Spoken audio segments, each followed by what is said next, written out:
Assalamualaikum warahmatullahi wabarakatuh. Alhamdulillahilladzi arsala rasulahu bil huda wa dinil haqq liyudhhirahu 'ala ad-dini kullihi wa kafa billahi shahida. Asyhadu an la ilaha illallah wa asyhadu anna sayyidana Muhammadan abduhu wa rasuluh la nabiyya ba'dah. Allahumma salli wa sallim wa barik ala sayyidina wa maulana Muhammad wa ala alihi wa sahbihi ajma'in, amma ba'du. Rabbi shrah li sadri wa yassir li amri wahlul 'uqdatam min lisani yafqahu qawli. Allahumma faqihna wa faqih awladana fid din wa 'allimna at-ta'wil. Segenap jamaah Majlis Taklim Sabilul Jannah yang dimuliakan Allah Subhanahu wa taala dan pemirsa dimanapun Anda berada, mari kita memanjatkan pujian syukur atas limpahan nikmat iman Islam dan juga nikmat sehat hingga kita sempat bisa mengikuti kajian pada kesempatan ini. Insya Allah kita akan mengkaji tentang menjadi seorang muslim yang sejati. Apa yang diinginkan dari tema kita? Yang diinginkan dari tema kita adalah kita benar-benar menjadi seorang muslim yang mampu menerapkan Islam sebagai ajaran. Kemudian kita terapkan dalam sendi-sendi kehidupan. Di dalam Al-Baqarah ayat 208 Allah Subhanahu wa taala berfirman, Ya ayyuhalladzina amanu dukhulu fis silmi kaffah wa la tattabi'u khutuwatis syaitan innahu lakum aduwwum mubin. Hai orang-orang yang beriman, masuklah kalian ke dalam Islam secara utuh atau keseluruhan. Dan janganlah kalian mengikuti langkah-langkah syaitan. Sesungguhnya syaitan adalah musuh yang sangat nyata bagi kalian. Masuk Islam secara keseluruhan berarti menjadikan Islam sebagai sebuah ajaran. Ajaran yang harus kita pahami. Namun lebih daripada itu, ajaran Islam adalah menjadi ajaran yang perlu kita buktikan dan perlu kita amalkan di dalam kehidupan keseharian kita. Dari pagi, siang, sore hingga malam dan datang pagi lagi, seluruh aktivitas kita sandarkan agar sesuai dengan ajaran Islam. Bahkan dari kita bangun tidur hingga kita beraktivitas, hingga kita akan tidur kembali dan bangun tidur kembali, kita pun selaraskan dengan ajaran Islam. Dengan demikian, kita benar-benar menjadi muslim dari segala aktivitas sesuai dengan tuntunan dari Allah dan Rasulullah sallallahu alaihi wasallam. Di dalam hadis riwayat Imam At-Tirmidzi, baginda Rasulullah sallallahu alaihi wasallam bersabda, Akmalul mu'minina imanan ahsanuhum khuluqan. Seorang mukmin yang paling baik imannya adalah ia yang paling baik akhlaknya. Sehingga dalam segala aktivitas ibadah kita yang kita lakukan ada sebuah hubungan hablum minallah dan hablum minan nas. Segala aktivitas ibadah, salat, puasa, zakat, infak, sedekah, bahkan haji dan umrah mengandung dua nilai ini. Ada hubungan hablum minallah, hablum minan nas. Salat hablum minallah. Tetapi salat harusnya mampu menjadikan seseorang berakhlak mulia. Bukankah di dalam Al-Ankabut ayat 45 Allah berfirman, Innas salata tanha 'anil fahsya'i wal munkar. Sesungguhnya salat mampu menjadikan seseorang bisa mencegah dari perbuatan keji dan mungkar. Dengan demikian, segala aktivitas kita harusnya sesuai dan selaras dengan keinginan Ar-Rahman, yaitu keinginan Allah Subhanahu wa taala, agar kita menjadi pribadi yang sejati, pribadi yang sesuai dengan tuntunan Allah dan Rasulullah sallallahu alaihi wasallam. Mari kita berupaya dan berikhtiar dengan segenap kemampuan agar kita mampu menjadi orang-orang yang berakhlak yang mulia.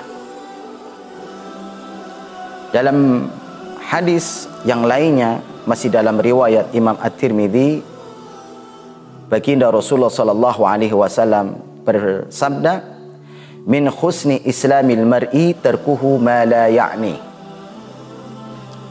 Di antara tanda baiknya Islam seseorang adalah meninggalkan apa yang tidak bermanfaat untuk dirinya. Ini menjadi sebuah barometer. Apakah kita menjadi muslim yang baik? Jika iya, berarti kita sudah mampu meninggalkan hal-hal yang tidak memberikan kemanfaatan untuk diri kita. Meninggalkan hal-hal yang membuang-buang waktu. Meninggalkan hal yang menghambur-hamburkan harta. Meninggalkan hal-hal yang justru mendatangkan murka dan laknatnya Allah Subhanahu wa ta'ala. Meninggalkan hal-hal yang bisa mendatangkan permusuhan dan kebencian di antara kita. Kita rubah menjadi hal-hal yang bermanfaat. Kita lakukan segala aktivitas yang mendatangkan kebaikan untuk diri, kebaikan untuk orang lain. Karena kebaikan yang kita lakukan hakikatnya adalah kita melakukan kebaikan untuk diri kita. Walaupun penerima manfaat adalah orang lain, tetapi Allah sebutkan, in ahsantum ahsantum li anfusikum wa in asatum falaha. Itu disebutkan di dalam surat Al-Isra ayat 7. Jika kalian melakukan kebaikan, hakikatnya kebaikan itu kembali kepada diri kalian. Dan bila kalian melakukan keburukan, maka hakikatnya keburukan itu pun akan kembali kepada diri kalian sendiri. Ibu-ibu Majlis Taklim Sabilul Jannah dan segenap pemirsa yang dimuliakan Allah Subhanahu wa ta'ala, mari selalu kita mengkaji, mempelajari sendi-sendi ajaran agama kita, agar kita menjadi orang yang semakin tunduk, merendahkan diri di hadapan Allah, berakhlak yang mulia. Kemudian kita berupaya meninggalkan hal-hal yang tidak memberikan kemanfaatan untuk diri, meninggalkan hal-hal yang tidak memberikan kemanfaatan untuk keluarga, dan berubahlah menjadi orang yang bisa menebarkan manfaat. Bukankah sering kita mendengarkan khairun nas anfa'uhum linnas? Sebaik-baik manusia adalah mereka yang bermanfaat untuk manusia yang lainnya.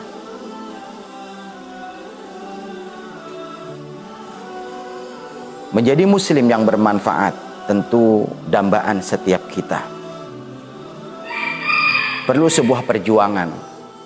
Bahkan untuk menjadi orang yang bermanfaat, kita luangkan waktu untuk orang-orang yang kita cintai, orang yang ada di sekitar kita, baik keluarga maupun kerabat dan lingkungan kita. Menyisihkan harta yang mungkin tidak sedikit, bahkan pikiran pun kita sempatkan untuk memikirkan bagaimana bisa menciptakan kemaslahatan di tengah-tengah masyarakat. Maka paling tidak dengan menjadi muslim yang sejati, kita mampu menjadi muslim yang benar-benar menunjukkan muslim yang mampu menebarkan rahmah, artinya kasih sayang di antara kita. Baginda Rasulullah sallallahu alaihi wasallam dalam hadis riwayat Imam Bukhari dan Imam Muslim, beliau bersabda, al-muslimu man salimal muslimuna min lisanihi wa yadihi. Seorang muslim hendaknya seorang yang bisa memberikan keselamatan kepada muslim yang lain. Keselamatan dari lidahnya dan tangannya.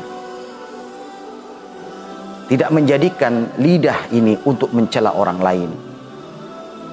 Tidak menjadikan tangan ini untuk menyakiti orang lain. Bukankah Al-Quran pun menegaskan di dalam surah Yasin, ada suatu waktu di mana mulut terkunci, tangan berbicara. Al-yawma nakhtimu ala afwaihim wa tukallimuna aydihim wa tashhadu arjuluhum bima kanu yaksibun. Pada hari ini aku kunci mulut mereka dan berbicara kepada kami tangan mereka, bersaksi kepada kami kedua kaki mereka terhadap apa-apa yang pernah mereka kerjakan.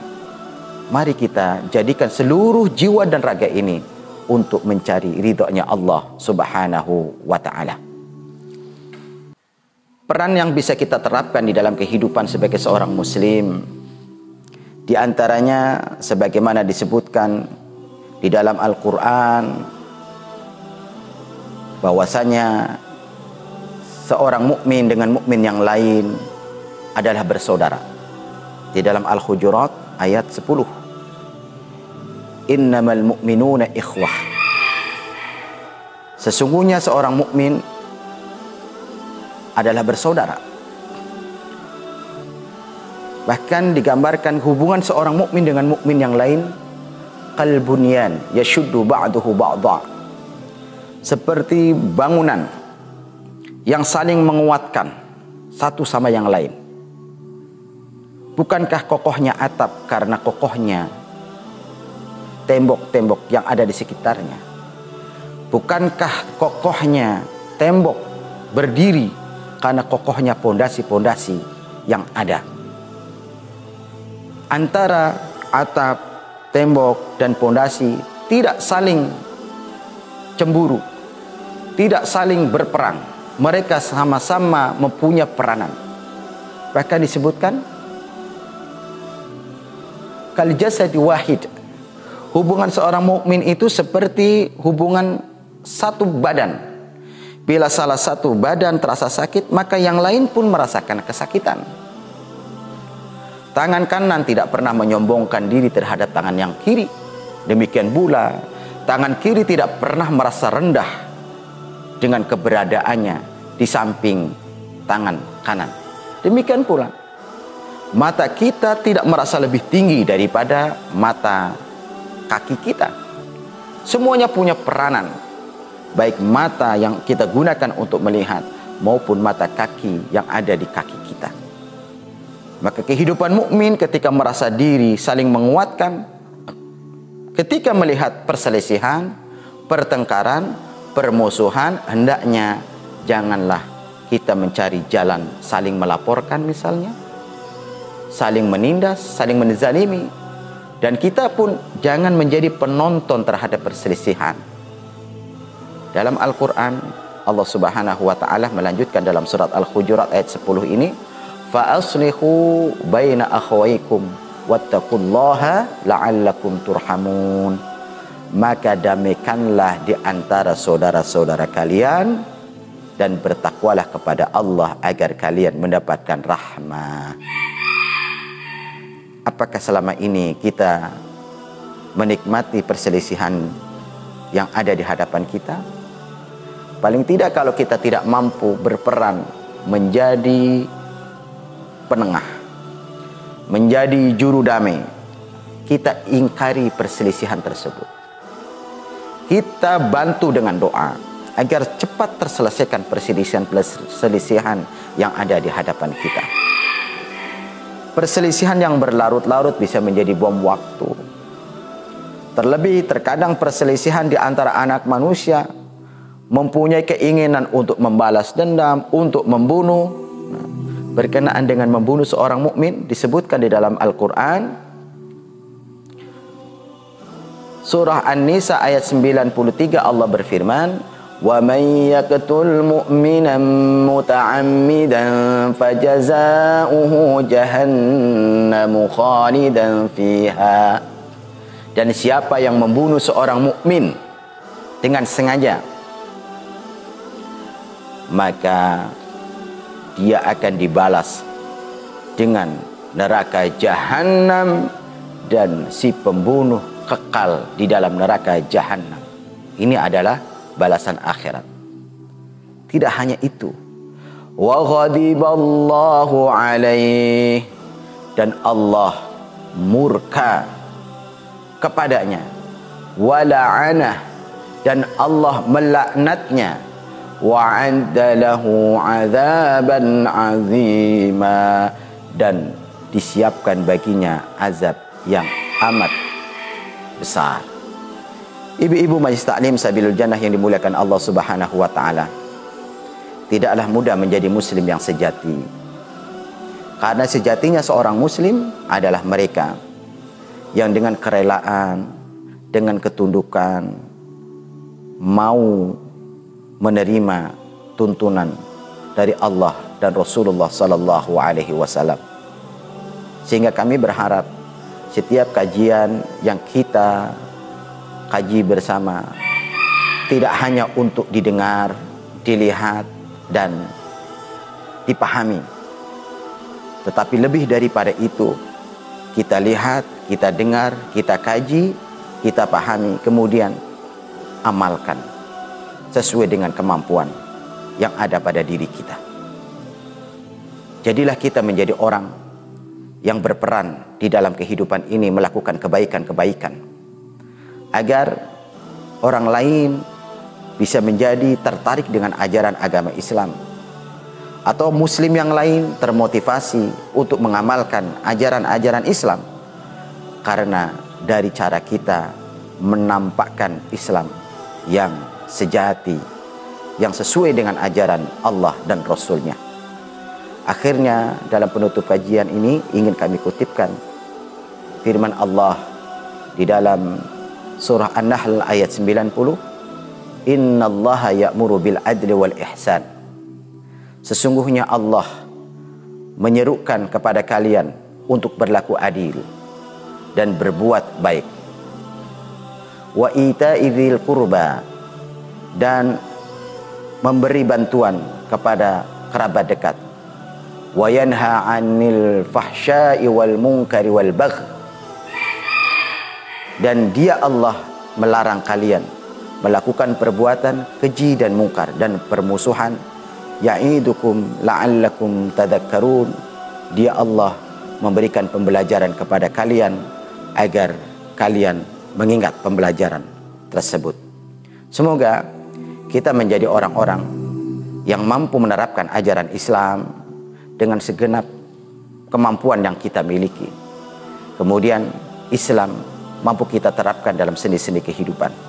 Mari kita bermunajat, bermohon kepada Allah. Semoga Allah menolong kita di dalam menjadikan kita menjadi muslim yang sejati, muslim yang benar-benar kita bawa, tidak hanya menjadi sebuah ajaran, tetapi mampu kita terapkan di dalam kehidupan kita. Allahumma salli wa sallim wa barik ala sayyidina Muhammadin walhamdulillahi rabbil alamin. Ya Allah, ya Tuhan kami yang maha pengasih, yang maha penyayang, kepadamu ya Allah kami mohon curahan kasih dan sayangmu ya Allah. Berikan keberkahan, kasih sayang, rahmat dan ampunan kepada jamaah Majlis Taklim Sabilul Jannah, kepada keluarga kami, kepada mereka yang telah membantu urusan-urusan kami, kepada mereka yang mendengarkan kajian-kajian kami ya Allah. Ya Allah, ya Tuhan kami, berikan kepada kami kekuatan agar kami mampu menjadikan lisan ini selalu berzikir menyebut nama-Mu ya Allah, agar kami mampu menghiasi jiwa dan raga ini dengan akhlak yang mulia, dan kami mampu menjadikan Islam hingga akhir hayat kami sebagai agama yang kami anut. Ya Allah, ya Tuhan kami, jadikanlah kami dan keturunan kami termasuk orang-orang yang menegakkan salat dan menjaga salat tersebut, salat yang khusyuk, dan jadikan kami termasuk orang-orang yang mampu mencegah diri dari perbuatan keji dan mungkar, dan berikanlah kepada kami kemudahan-kemudahan di dalam melakukan ketaatan kepada-Mu ya Allah.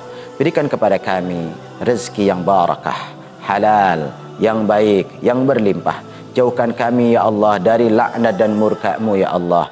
Jauhkan kami dari hal-hal yang bisa menjadikan kami menjadi orang yang hina ya Allah. Berikan kepada kami kemuliaan. Jika ada aib dan keburukan pada diri kami dan keturunan kami, tutupilah ya Allah. Dan berikanlah kepada kami ya Allah kesahajaan, agar kami mampu selalu mensyukuri nikmat yang telah Engkau anugerahkan kepada kami, nikmat yang telah Engkau anugerahkan kepada kedua orang tua kami, dan jadikanlah kami termasuk orang-orang yang mampu melakukan amal saleh yang Engkau ridai, dan jadikan kami termasuk hamba-Mu yang mampu mewarisi kebaikan untuk keturunan kami. Ya Allah, ya Tuhan kami, jangan Engkau timpakan kepada kami bencana yang kami tidak mampu untuk menanggungnya ya Allah. Ya Allah, ya Tuhan kami, jauhkan kami dari segala macam bala, macam penyakit. Berikan kesembuhan kepada jamaah kami, kepada keluarga kami yang sakit ya Allah. Angkatlah penyakit tersebut ya Allah, dan berikan kami kekuatan dan kebaikan serta kesehatan. Rabbana atina min ladunka rahmah wa hayyi' lana min amrina rasyada. Rabbana hab lana min azwajina wa dhurriyyatina qurrata a'yuni waj'alna lil muttaqina imama. Rabbana atina fid dunya hasanah wa fil akhirati hasanah wa qina adzabannar. Wa sallallahu ala sayyidina Muhammadin wa ala alihi washabihi ajma'in. Walhamdulillahi rabbil alamin. Terima kasih, mohon maaf. Semoga Allah berikan kepada kita kesempatan untuk bisa bertemu pada lain kesempatan. Subhanakallahumma wa bihamdika asyhadu an la ilaha illa anta astaghfiruka wa atubu ilaik. Wassalamualaikum warahmatullahi wabarakatuh.